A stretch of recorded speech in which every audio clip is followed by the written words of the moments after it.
provide for you there, since there are 5 more years of famine to come, so that you and your household and all that you have will not come to poverty. And now your eyes and the eyes of my brother Benjamin see that it is mine own mouth that speaks to you. You must tell my father how greatly I am honored in Egypt, and all that you have seen. Hurry and bring my father down here. Then he fell upon his brother Benjamin's neck and wept, while Benjamin wept upon his neck. And he kissed all his brothers and wept upon them. And after that, his brothers talked with him.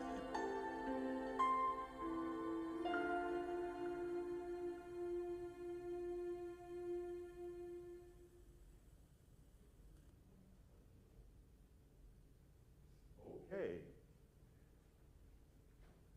It is an understatement to say there's a lot to unpack here, so let's begin the unpacking.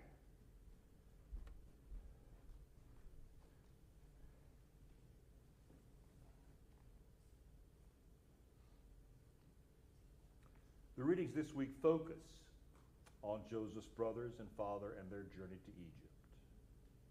We should approach these texts from the angle that God's ways often involve moving people through challenging times on the way to triumph. How does a lump become a diamond, a lump of coal? Pressure. Now, we're going to do something different. Instead of breaking up right away, we're going to, as a plenary session, as we say in certain circles, complete session, as a full session, we're going to ask ourselves a couple of questions, and then I'll break you off into groups, two groups, and we'll come back together after 12 or 14 minutes perhaps, or maybe less. The first question is, looking comprehensively over the last 9 sessions and focusing largely on this session, what is the significance of Egypt in the stories in Genesis? What is the significance of Egypt? Egypt pops up all the time, going back to Abraham. What's the significance of Egypt? It seems to be a place of refuge. Place of refuge. What else? What? Foreign land. Now there's something happens. There's something initially that happens to those who go to Egypt, and then something else happens. What is it? Initially there's what? Well, initially, when they first go into Egypt. A famine. Well, no, look at all the stories. Look at Abraham. What happens to the people that go to Egypt initially? They prosper. Herds, flocks, and then what happens?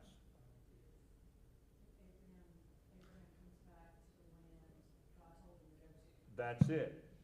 Pharaoh says essentially, please leave now. Okay, so things go south because a deceit is uncovered, and the people feel as if that there's bad luck or something coming with these presence of these foreigners. So things, it's kind of backwards. Normally you think of something bad happening, then a good outcome. They start to prosper at first. Same thing with Isaac, right? And then things go south and they have to leave. But having to leave is a good thing because they're going back to that promised land. Okay? Egypt figures prominently.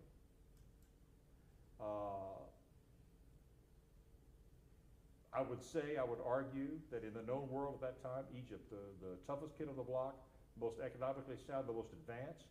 To this day, people can't figure out the engineering feats involving the Sphinx, the pyramids and whatnot. Very scientific people. And they had the Nile River, and they had a lot of things the other tribes who depended on the weather more, for example, for crops, livelihood of their livestock would have. So it figures prominently. What is the significance of famine and or barrenness in the stories of Genesis? How does this concept, this motif of barrenness and famine figure in all these stories? You can't live without food, yeah. A time of desperation.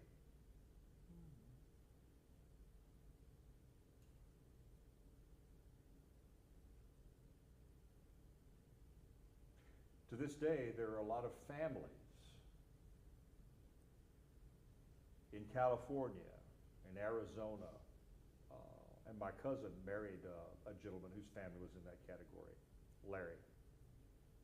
And to this day, there are a lot of families on the West Coast that came from Oklahoma. Well, what made them come from Oklahoma? Yeah, Dust Bowl. Couldn't raise crops, couldn't pay the note on the farm. Left the tractors, left the farm, came to California back in the 1930s. You've seen the movie, The Grapes of Wrath? Powerful film, really just a heart-wrenching tearjerker of a film. Watch it if you haven't. So, famine, barrenness, people want to be fulfilled. They want to be filled. They want to not be in want. They desire provision, right? So we see that, and certain things happen because people search for provision. Is this by God's design? Is this something used by God to further the ends? I don't know. That's why we're here to discuss. How much of this is designed by God, perhaps, or how much of it is something God uses that happens because it's allowed to happen, or happened because of the free reign we have, and God steps in at the decisive moment. We can't know the ways of God. You know what? I've always thought that if we knew the ways of God, God wouldn't be God. All we can do is respond to the grace and know that there's grace, and the grace lives in us. Okay. I've talked enough already. Two groups. Group one.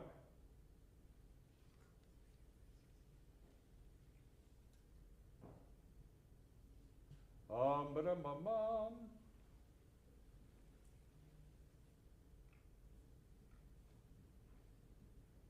I'm going to steal Nancy, and she will be, starting with Lynn, the first group, will be the Secrests, Betty, Lynn, and Nancy, the five of you. And the rest of yous will be group two. So please welcome Nancy.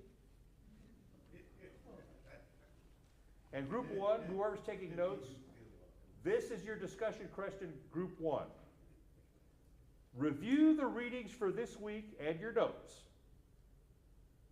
Review the readings for this week and your notes, and imagine you are Joseph. Defend your actions in the story.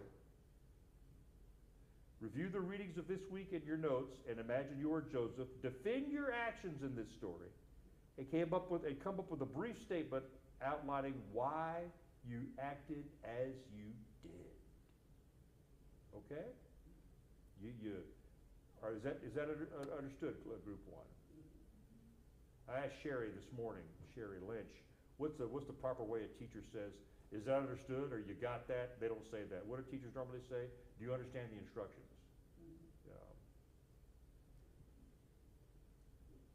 So do you understand the instructions? Okay. Yes, sir. Or does anyone have any questions? Okay. Group number two. Group two, the last couple of pews. Review the readings for this week and your notes, and imagine you are Joseph's brothers. Review the readings for this week and your notes, and imagine you are Joseph's brothers, group two. Respond to Joseph's actions after discovering he is your brother. What is your response to his actions after discovering he is your brother? And come up with a brief statement outlining your thoughts about Joseph's actions. Come up with a brief statement outlining your thoughts about your brother Joseph's actions. Okay? Are there any questions, group two? Go.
parties, Halloween, and like, and they get their way, there's book here to go, things like that. My mom's on it.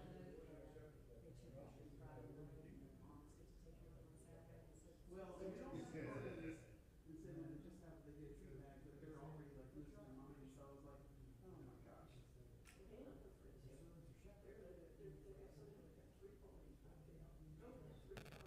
Oh my, I never seen that. All on Halloween.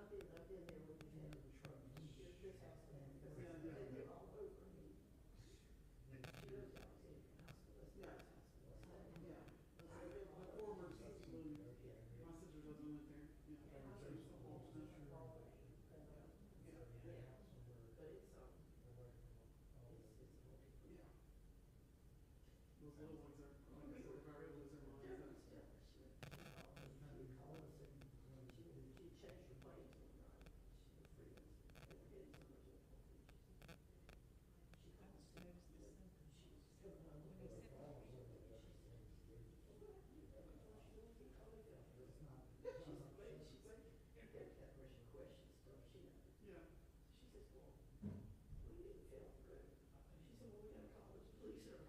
Oh, Lord.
number 1, review the readings for this week in your notes and imagine you're Joseph, defend your actions.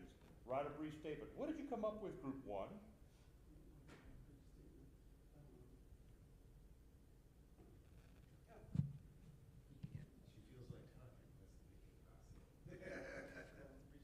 I forgot about the brief statement part.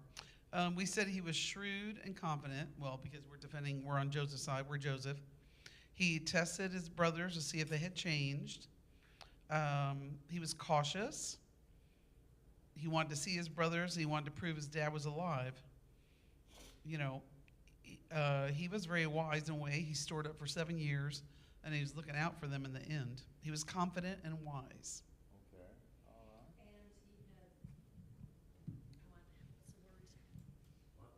And he had the knowledge that God was on his side, where the brothers didn't have that.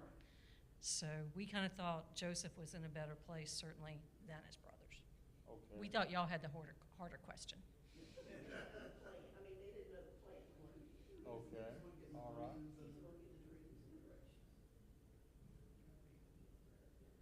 Group, anyone else? Group 2, review the readings for this week in your notes and imagine you're Joseph's brothers. Respond likewise. Defend your actions, or better said, give a statement, not defend your actions, give a statement outlining your thoughts. What's your opinion of your brother's actions? Okay, we're the brothers. We knew, they knew that their fate was in Joseph's hands, and their guilt made them feel remorseful. And they were a little bit confused about what Joseph was really expecting of them, asking them all the questions about their father and bringing their father back. But then finally they were overjoyed and they reconciled at the end of that episode of telling who he was. And then when they went back, he told them, don't quarrel on the way back. So he must still know his brothers.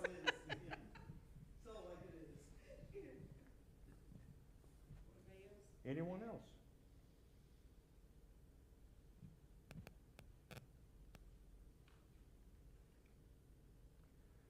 Okay, now let's focus on this.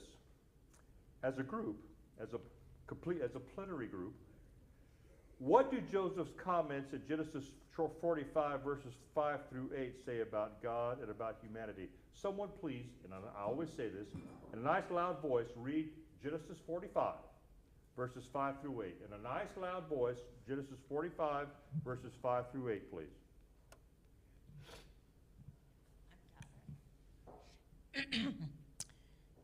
And now do not be distressed, and do not be angry with yourselves for selling me here, because it was to save lives that God sent me ahead of you. For 2 years now there has been famine in the land, and for the next 5 years there will be no plowing and reaping. But God sent me ahead of you to preserve you for a remnant on earth, and to save your lives by a great deliverance. Okay, so what do those four verses say about God? Joseph's word to his brothers, what do they say about God? God had a plan. God was in control. Yes, what else? God hasn't forgotten you. Mm-hmm. The God who remembers, the God who plans.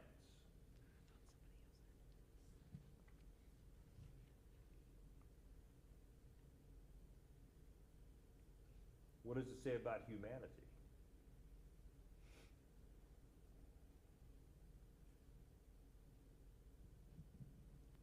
We need to leave things up to God more than we do. Mm-hmm. Later on, we'll unpack this even more and talk about unexpected.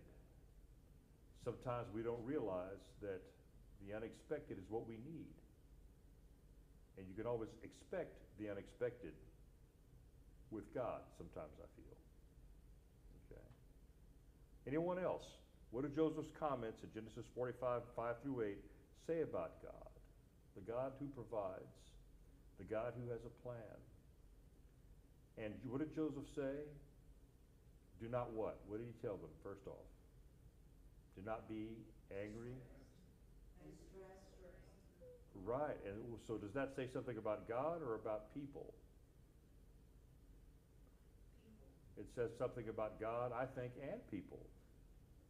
This is God's influence over Joseph. This is a precursor, okay? Turn the other cheek.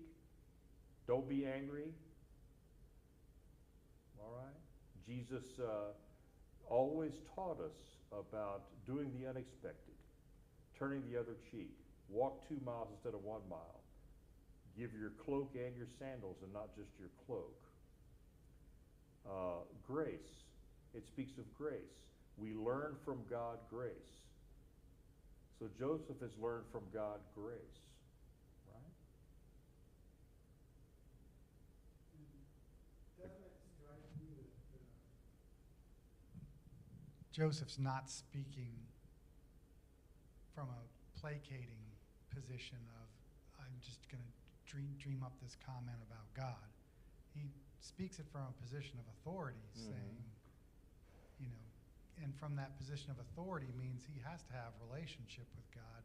He has to be walking with God, even though there's very little said about how, you know, he's in the pit. They don't say anything about God saying, don't worry your pretty little head, everything will be fine. He ends up with the spouse treating him poorly. God never comes to him and says anything, but behind it all, there's God right behind Joseph. It's just that he's there, like his nature has him connected with God. I do find that striking. There's a connection early on. Go ahead, Nancy. I still think that one thing that struck me was, there's only 1 or 2 people that are hearing from God, getting these instructions and whatnot. And it would be hard, Joseph had dreams and all that and heard from, but it'd be hard as the brothers. I mean, there's 70 people in that family, not counting the women, and he and his dad are the only 2 that hear from God. I mean, it's going to be hard on the others to understand the deal, what's going on and how they're following a plan. I mean, I just think it would be hard on them, even if they were behaving. Anyone else? So we see grace. We see Joseph learning more about the God that he believes in, that he worships, that he follows, that he believes has a plan, the God of grace. Is it God in Joseph that causes him to forgive, to tell his brothers not to be hard on themselves? Throughout the story of Joseph, we see God guiding everyone's activities toward a higher purpose that cannot always be seen. We don't see it up front. Now, we have the benefit of all these years later of knowing the full story. Back then, the purpose unfolds over time. And when we read it, chapter by chapter by chapter, it unfolds before our very eyes. For the second video, listen for insight into Joseph's story and the message it contains. Listen for the insight into the specifics of his story and what message is contained in Joseph's story. What broader message?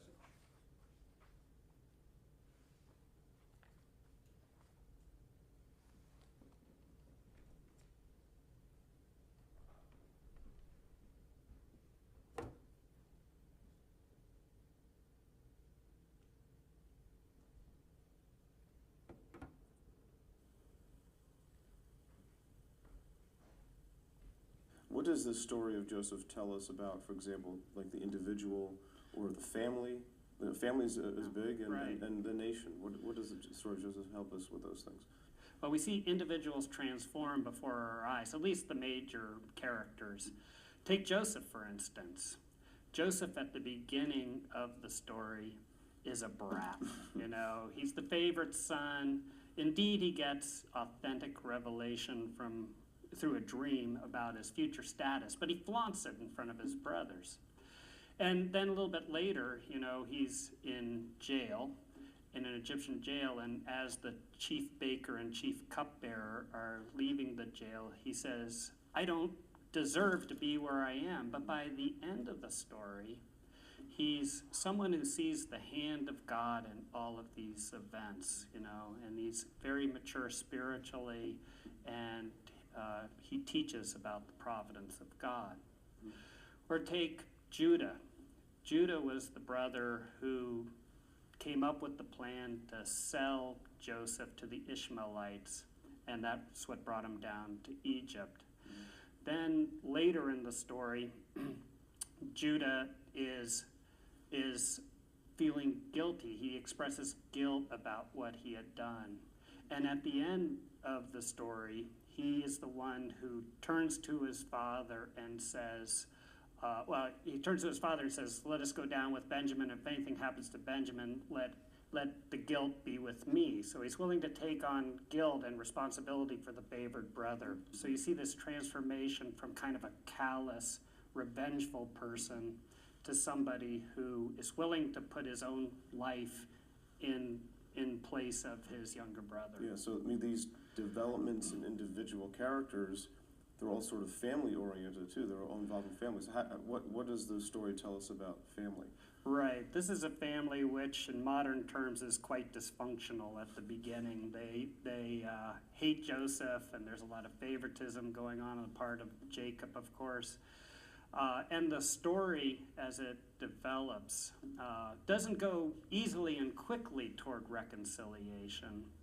But at the end of the story, Joseph and his brothers are once again family, and so you see that transformation as well. And of course, there are national implications as well, aren't there, for the story? There certainly are, because you're dealing with Jacob, whose other name is Israel, and the 12 children are roughly the 12 future tribes of Israel. And so these events, one of the things I think it's saying to future Israel is, when we don't get along, things go badly. And when we as tribes get along, God, blesses us. And of course, Genesis 49 really does this very explicitly as Jacob blesses and curses certain tribes. That has great significance for the future nation of Israel. And one curious thing to me is, in all of this, God's role in these chapters in the story of Joseph. Right. How can you compare that with what we see in the earlier chapters of Genesis with, say, Abraham? No, that's a great question. That in the patriarchal narratives, God is often speaking directly to Abraham, Isaac, or Jacob. In the Joseph narrative, God never speaks except once, and it's an exception that proves the rule. At the beginning of Genesis 36, God speaks to Jacob, one of the patriarchs. But God is very much behind the scenes in the Joseph narrative. It's not that God is absent at all. He's the one who is behind the events that are going to lead to the salvation or rescue of Israel and the continuation of the line. Yeah, I wonder, though, what the significance is of having God behind the scenes. Why not just have him right up front with the other stories? How does that help us with the story itself?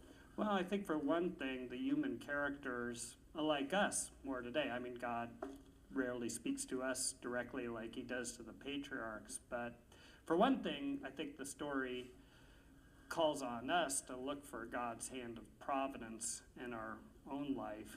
But the other thing is simply to be aware that God is present, whether he's speaking directly to us or through our circumstances. Yeah. Is it fair to say that the story of Joseph is sort of a bridge from what goes before to what comes after? How does it sort of connect those two big episodes of the patriarchs, and then, of course, Exodus and all that stuff? Right.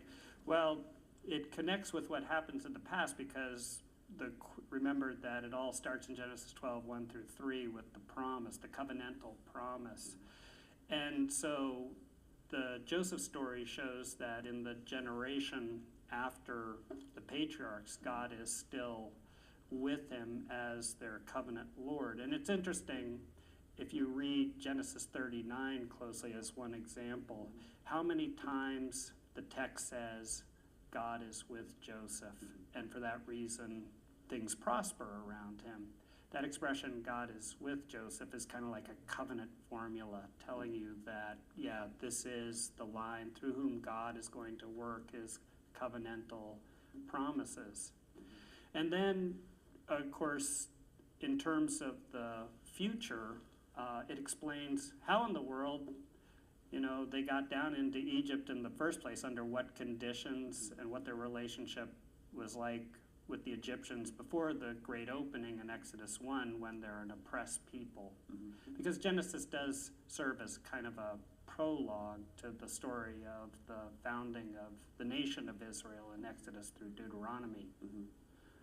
So, I mean, in all this, what response of faith do you think is communicated to us in the story of Joseph? Well, if you go to the end of the Joseph story, that's when you get the theme most clearly articulated, though it's also articulated in the first part of Genesis 45. But there, as the brothers are wondering, now that Jacob is dead, what's Joseph going to do to us? Joseph says to them, in spite of your evil, God meant it for good, for the saving of many people. And so now he looks back over his life and he sees that, the brothers meant it for evil, but that's what got him down into Egypt.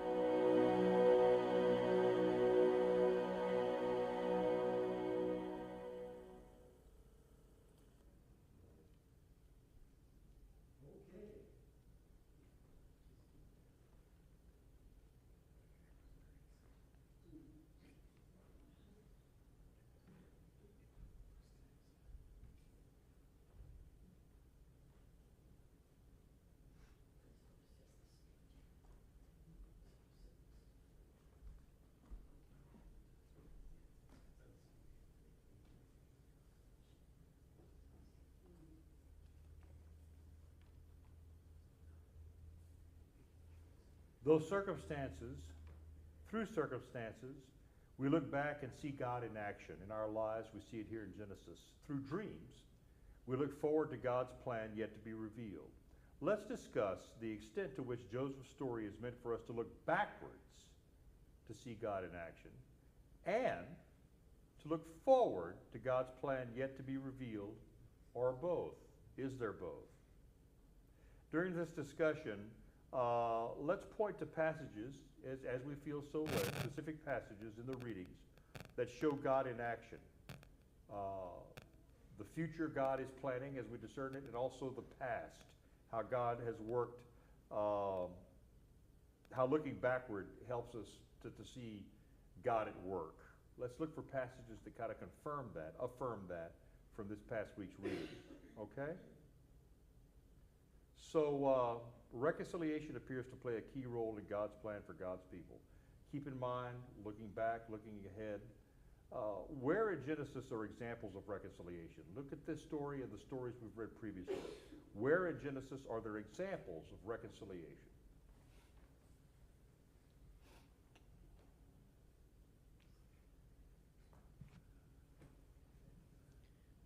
Esau accepting Jacob when he came back. Esau and Jacob, absolutely, big time. Others?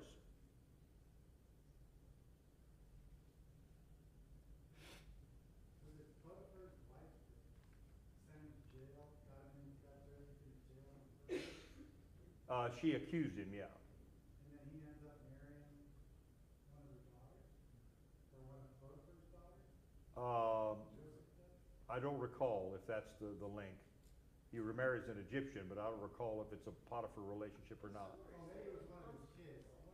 Yeah, there was some relationship, yeah, but I'd have to go back and look. What are other examples of reconciliation? What are other examples, though? I think the most prominent one would probably be Jacob and Esau. What else? Think about the previous stories. Noah. What did God say after the flood? What did God promise? He'd never flood. Never the flood world again. So there's a reconciliation. We're told that God regretted humanity. But there's a reconciliation between God and humanity, whatever is left, whoever is left. More broadly, maybe a reconciliation between God and creation. See, all of creation suffered. The biggest thing we could take away from the story of Noah is the heavy symbolism. The animals, except for 2 of each kind, died. Everything perished on the earth. You see, our sin has the effect of hurting creation. When you're put in charge and you mess it up, everything you're in charge of goes down with you. Okay? That to me is the biggest takeaway from the flood narrative. Okay? When sin is rampant and people keep messing up, they bring down creation with them. It's all tied.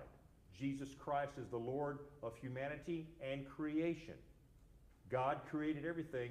We're all tied together. And human sin, human action, causes this horrible trickle-down effect for more than humanity.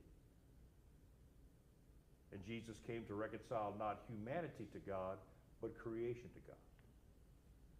So in Genesis, we see this reconciliation. Going back to the story of Noah, we see it certainly in the narrative as it extends to Isaac's offspring and Jacob's offspring. Anything else? We have a little bit when Abraham died and Isaac and Ishmael came together to bury him. Absolutely. Absolutely. And we could also say that Hagar, there was a reconciliation between her and the family of Abraham, or the beginning of a reconciliation, an affirmation that all God's people are cherished. Abraham's descendants and also the others, a form of reconciliation. How important is reconciliation in the story of faith throughout the book of Genesis? I think we've answered that with our examples. How important is it? It's paramount. It's paramount. From the beginning, we see a break, we see a fall, and we need to see the need for reconciliation between people and God. Okay? Reconciliation lies at the core of Genesis. From the beginning, there was fallenness, there was sin, and the need to be reconciled. And this is the story of reconciliation. Okay, the God who wants a certain people to be a blessing to all other nations wants reconciliation between nations and between humanity and God.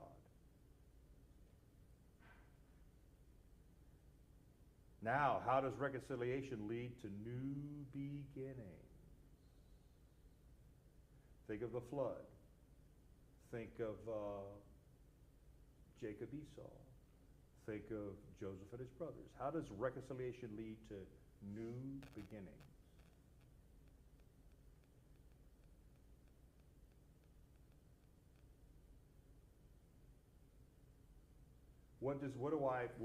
Am I fond of saying? God takes what and creates what? Chaos and order. When there's a break, a fight, when there's a Jacob Esau, when there's a Joseph and his brothers, that a fight, a break, hate, anger, that's chaos. Reconciliation leads to order. The author of reconciliation, the inventor of reconciliation is God. Chaos, order.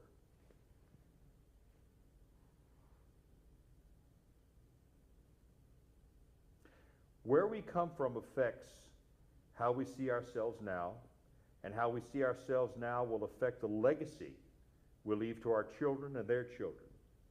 In pairs, take 2 to 3 minutes. Take 180 seconds. Take 3 minutes. Pair up, and yes, couples may pair up, and share your story and background.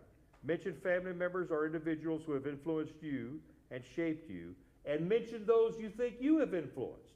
Take 3 minutes, pair up, mention family members or individuals who have influenced you and those you've influenced. Talk about your family, your friends, your circle of friends, your children, okay?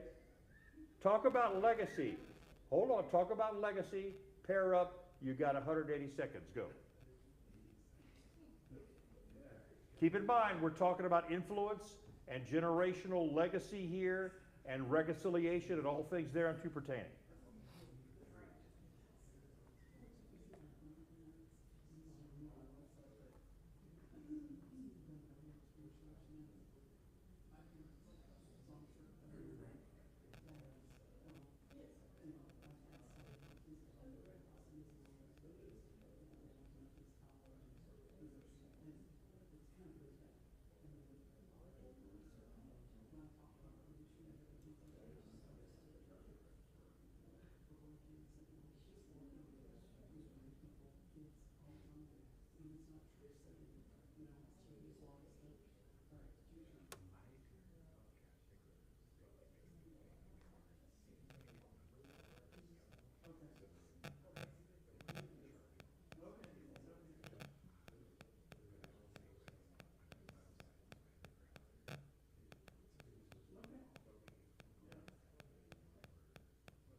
Okay, let's come back together now. Let us come back together.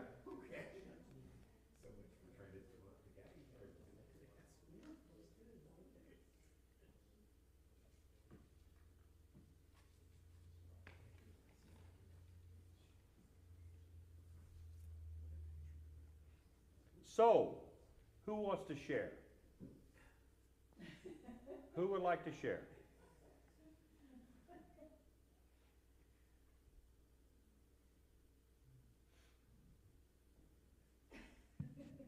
Anyone? What? Okay, well, I'll share. So, who influenced me? I think had two people that stand out. There were quite a few more, but one was a lady that was in our church. She was also my babysitter, my brother's babysitter. She pretty much raised us while our parents were. Those were the days where the babysitter came to your house. Her name was Leah, and just the way that, Leah shared the early Bible stories with us as children, but the way she conducted herself and presented herself in the world probably had a very strong influence on me. And then when I was a teacher, was a speech pathologist in the schools, and there was a lady in the schools that was like an assistant principal position, and she truly lived her faith, and you knew that she was a Christian. You know, you saw it in her actions, the way she spoke to people, the way she interacted with the children, the way she interacted with other professionals. I mean, it was just inspiring. And I told her that when we left, the day we left our home, I had gone out to the store for something, and she was in the parking lot, and I made sure that Hollis knew how much she had influenced my life. Awesome. As for who I may have influenced, of course, we both hope we influenced our children. we hope that that's there. I was teaching Sunday school when my son was in my Sunday school class. And after class one Sunday, he asked, he said, "Hey, Mom, do you think that I can get baptized now?" Because we had not baptized our children as infants. Joe grew up in the Christian church tradition, not the United Methodist tradition, so we had a dedication when they were infants, and then we let them get baptized later, and Luke asked me that. So I feel like that I did have some influence in that. And then I taught youth group. I was a youth group leader for many years, and I had one particular youth that I was very close to, and I do think that maybe I had some influence on her life. Now, come on.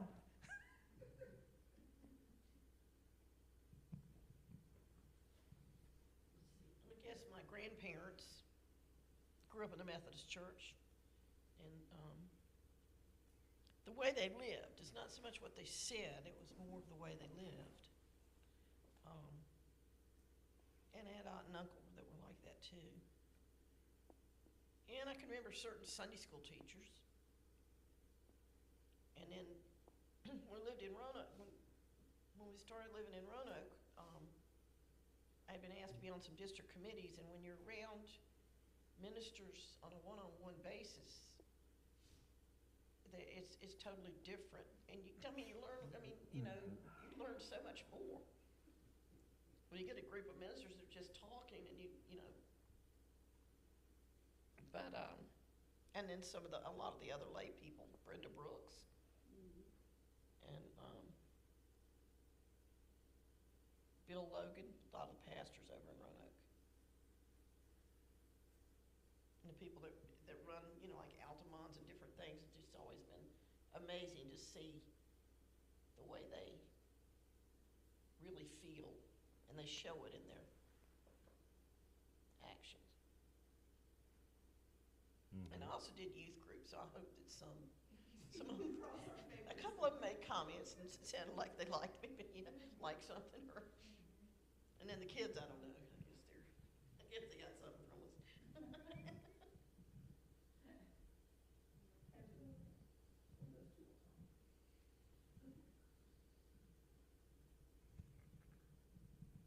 Okay, so put a time limit on me because I like to talk, okay? So the easy ones are the grandparents.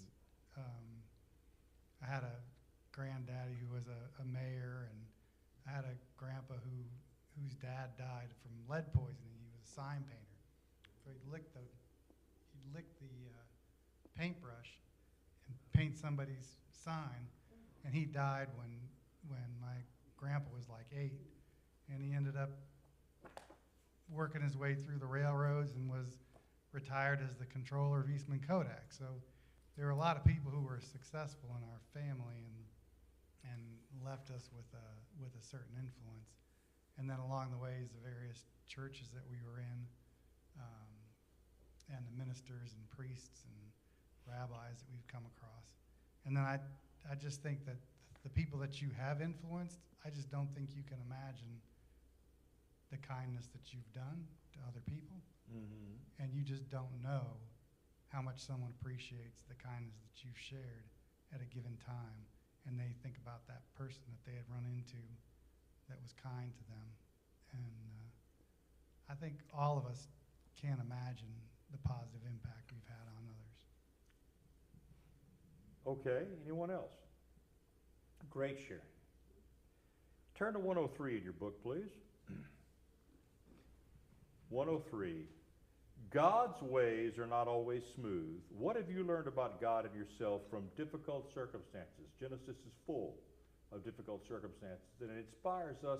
And I think also when we read Genesis, it validates, even though we may look at it as embarrassing, even though we may look at it as trivial, even though we may look at it as something that understandably is difficult to talk about. Genesis helps us understand that our difficult circumstances make us who we are and teach us about God and ourselves. So, what have you learned about God and yourself from difficult circumstances? Anyone want to share?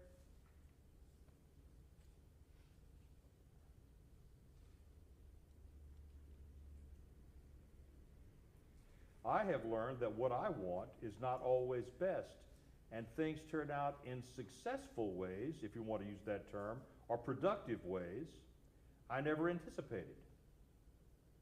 I've learned also that God equips me in unexpected ways. How about you? What have you learned?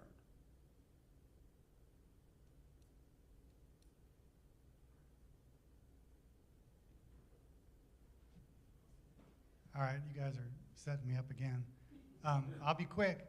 So God's put us in an imperfect world, and in that imperfect world, we're going to walk our path and find our way a whole lot better when we're closely aligned with God. So no matter what we come into, we'll have a lit path to follow, and someone to be with to see us through those things that we get ourselves involved in.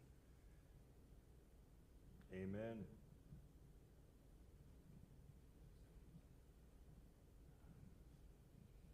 Forgive me, I never remember the chapter and verse in Jeremiah. For the Lord knows the plans he has for you. I found that verse later in my 50s, and through some dark times, that one has given me more hope than the do not worry verse. And I've seen it play out.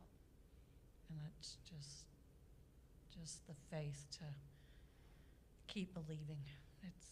That one's powerful for me. And the difficulties don't diminish the plan God has. It affirms the plan. It affirms the plan. Yeah. But it also reminds you that he is present. He is always present. That he is always present. That's right, yeah. So, yeah. The difficulties, make us rely. Paul said, I need some relief, God, and God said no. The thorn in the side draws you closer to me. That doesn't mean it's a cruel God. It means God wants us to understand what challenge means and our relationship to God-given challenges. Go ahead. No, I cut you off. Are you good? That same verse is one that when I got cancer, I had a friend come into me when I was waiting for my diagnosis, and she sat down on my bed and she said, "I talked to the Lord last night. He's got this. You're going to be fine. And I was. Here I am 10 years later. Amen. So, I was just going to say, I'm not sure where I read this or heard this a couple years ago, but it's something that through great suffering, there's great love. And that just stuck in my head. And that great love is God.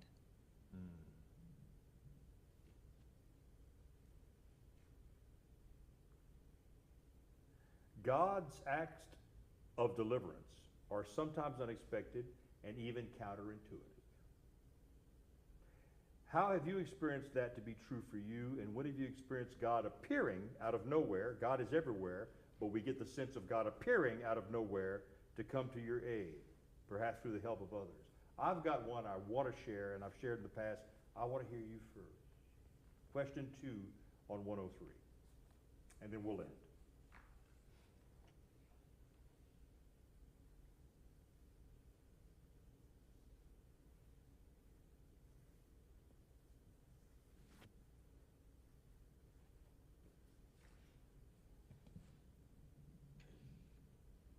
My grandson had cancer. And so he went through chemo and everything, and we moved up there with him and everything. And Deborah just started a new church in July 1st, and this was the beginning of school. And that particular church, I just covered us with love. They came in with food, more food than we could eat.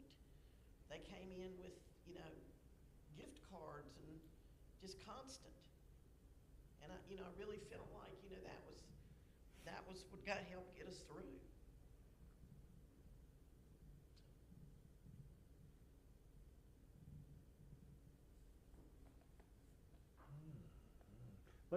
Can I dovetail on that, Nancy? May I please, Dennis and Nancy both? I have the longest relationship from the Dickinson family from their daughter Deborah, the oldest. Went to seminary with her, and Facebook buddies. Lynn will tell you, I was always Facebook's biggest critic before 2013, and now I have over 2,000 friends. One of those 2,000 is Deborah Dickinson Porras. And Gabriel was 7 when he was diagnosed, was 7 years old, her son Gabriel.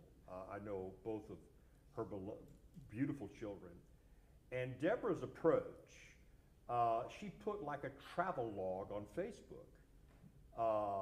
And Gabriel's smiling to beat the bands. And she turned it into something that was hopeful and almost an adventure. This serious diagnosis. Gabriel has survived now, he's 18.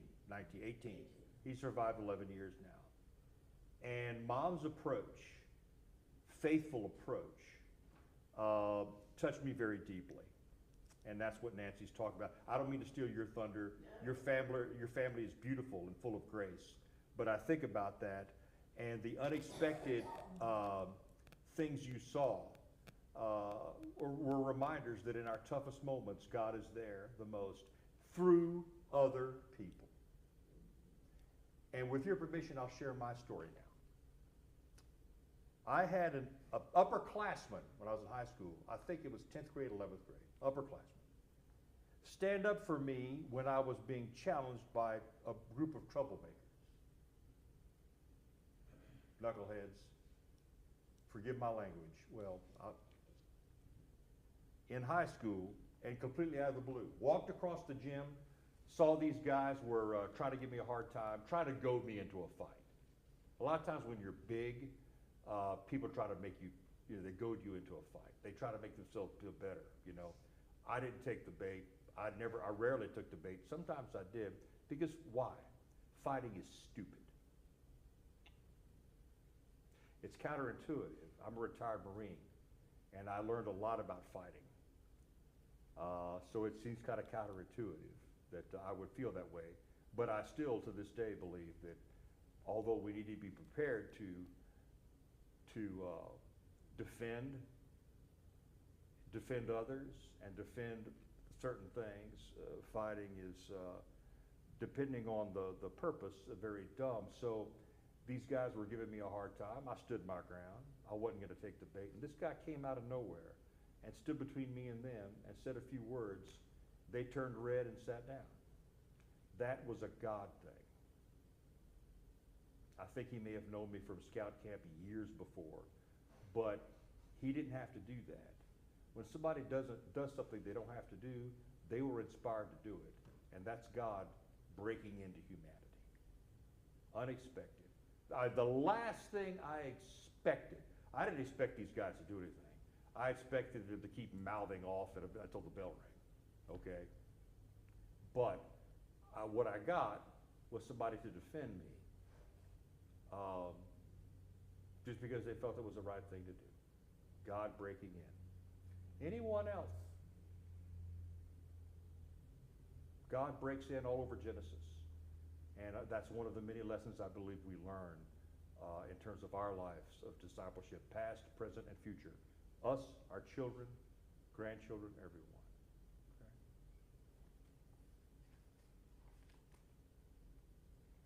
Okay? It's probably appropriate. My granddaughter's name is Serena, because I'm wound pretty tight. I need some serenity. I need to be serene. I'm wound pretty tight. Maybe the dad jokes are a mechanism, I don't know, a tool to unwind. We're going to close in prayer, and please, in terms of grace, give me a couple of minutes, and I'll bring in the books, and there are more books on Vicky's desk. If you haven't gotten your book yet, you can take a detour and go down to visit Vicky's desk. If we can go together. But I have a sign-up sheet. If you haven't signed up yet, I have a captive audience. Please sign up for Matt Skinner's study. Matt looks at the words of John the Baptist, Mary, Zechariah, the prophets, the angels, all the voices surrounding the birth narrative. The angels, I love the, fear not, I love the angels breaking in. The angel talking to Mary, Zechariah, John the Baptist, all these voices surrounding the birth narrative inform Jesus and inform us in terms of how we should look at Advent. And let me go get those. As soon as I close with prayer, please don't go anywhere. Can we include the Hurricane victims? Yes, Hurricane Melissa. Gracious and loving God, we thank you for opening our minds and our hearts today. Make us better able to take Genesis and live accordingly and learn accordingly and be stronger disciples. We pray your blessings and your safeguarding of everyone in Jamaica and Cuba and in the path of this terrible storm. Keep them safe.